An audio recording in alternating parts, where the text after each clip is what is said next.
আজকের গল্প আমের আত্মকথা। একটি হাস্যকর কাহিনী। একবার এক গাছের ডালে জন্মানো একটি আমের নাম ছিল আমনাথ। আমনাথ ছিল অন্য সব আমের তুলনায় একটু বিশেষ। সে সব সময় হাস্যরসিক এবং মজার কাহিনী বলতে পছন্দ করত। আমনাথ গাছের ডালে বসে থাকত এবং তার চারপাশের অন্যান্য ফলের সাথে মজা করত। একদিন যখন সে তার সতীর্থ ফলমূলদের সাথে বসে হাসি ঠাট্টা করছিল, হঠাৎই একটা ভাবনা আসলো তার মনে। যদি আমি গাছ থেকে পড়ে যাই তাহলে কি হবে? এমনিতেই গাছ থেকে পড়া নিয়ে সবাই একটু চিন্তিত থাকলেও আমনাথ ভাবলো, চিন্তা করো না, সবাই তো আমাকে নিয়ে হাসবে। তাই সে তার জীবনকে আরও আনন্দময় করার সিদ্ধান্ত নিল। একদিন যখন সে একটি ঝোঁকের সাথে গাছ থেকে পড়তে শুরু করলো, সে সময় সে ভাবলো, চলুন দেখি আমার পড়ার স্টাইল কেমন হয়। সে গাছ থেকে পড়ার সময় বিভিন্নভাবে ঘুরতে শুরু করলো, যেন সে এক ধরনের গ্লোবাল ডান্স পারফরমেন্স দিচ্ছে। মাটিতে পড়ার পর সবার আগে যিনি তার দিকে তাকালেন তিনি ছিলেন গাছের মালিক। মালিক সাহেব তার বাচ্চাদের নিয়ে পিকনিক করতে এসেছিলেন। যখন তার চোখ আমনাথের দিকে পড়ল তখন সে অবাক হয়ে গেল। আমনাথ মাটিতে পড়ে গিয়ে এমনভাবে হাসছিল যে সেটা দেখে মালিক সাহেব আর তার বাচ্চার হাসি উল্লাসে মাতলেন। কিন্তু এই হাসির মধ্যে আমনাথ একটি মজার কাজও করে ফেলেছিল। সে প্রমাণ করেছিল যে তার গাছের থেকে পড়ার স্টাইল ছিল কেবল একটি কৌতুকপূর্ণ আঙ্গিকে।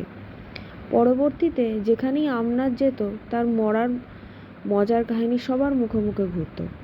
আসলেই আমনাথের হাস্যকর এবং মজাদার আত্মকথা এমন একটি গল্প হয়ে উঠল যে সবাইকে শিখিয়েছিল যে জীবনে হাস্যরস এবং আনন্দে থাকা কতটা গুরুত্বপূর্ণ। আর সে তার সব বন্ধুদের দেখিয়ে দিল যে কখনো কখনো একটু আধটু হাসি ঠাট্টা জীবনের সব চ্যালেঞ্জকেও আরও সহজ করে তুলতে পারে। একদিন গাছের পাতা ফুঁড়ে বেরিয়ে এলো একটি রসালো ম্যাঙ্গো। কিন্তু এটি সাধারণ কোনো ম্যাঙ্গো ছিল না। এই ম্যাঙ্গো একেবারে হালকা মেজাজের, কৌতুকপূর্ণ এবং সাহসী ছিল। ম্যাঙ্গোর নাম ছিল ম্যাঙ্গেলাল। সে তার জীবনের প্রথম দিকে চিন্তা করতে শুরু করেছিল, আমি কি করব? আমি তো গাছের ডালে গুজে আছি। আর এরপর সে সিদ্ধান্ত নিল, আমি আমার জীবনে কিছু অদ্ভুত কাজ করতে চাই। এদিকে ম্যাঙ্গালোরের দাদু ছিলেন একসময় খ্যাতনামা ম্যাঙ্গো। তার নাম ছিল মস্ত মাস্টার। মস্ত মাস্টার সব সময় বলতেন, একটি ম্যাঙ্গো হওয়া খুবই সম্মানের বিষয়, কিন্তু ম্যাঙ্গো হয়ে বাঁচা সেটাই বড় কথা। একদিন ম্যাঙ্গোলাল সিদ্ধান্ত নিল যে সে একটি বিশ্বভ্রমণ করবে। সে গাছ থেকে পড়তে গিয়েছিল, কিন্তু খুব সুন্দরভাবে পড়ে গেল, আর সঙ্গে সঙ্গে চারপাশের গাছের অন্যান্য ফলমূল তাকে সাপোর্ট করলো। ম্যাঙ্গেলাল এরপর একটি বড় উপভোগের সফর শুরু করলো।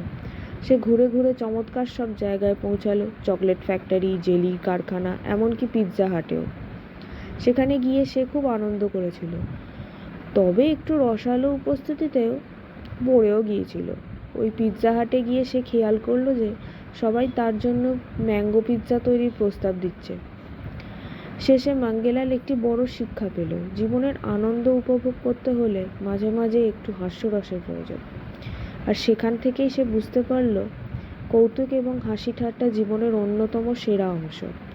এভাবেই ম্যাঙ্গেলালের হাস্যকর এবং মজাদার জীবনের কাহিনী চলতে থাকলো এবং সে শিখে গেল যে এক গাছ থেকে পড়েও সত্যিকারের আনন্দ পাওয়া যায়। ধন্যবাদ বন্ধুরা। मारो मुझे, मारो मारो मुझे, मारो मारो। नहीं ये मजाक हो रहा है, एक सेकंड यार, मजाक हो रहा है। खत्म, bye bye, tata, good bye, गया।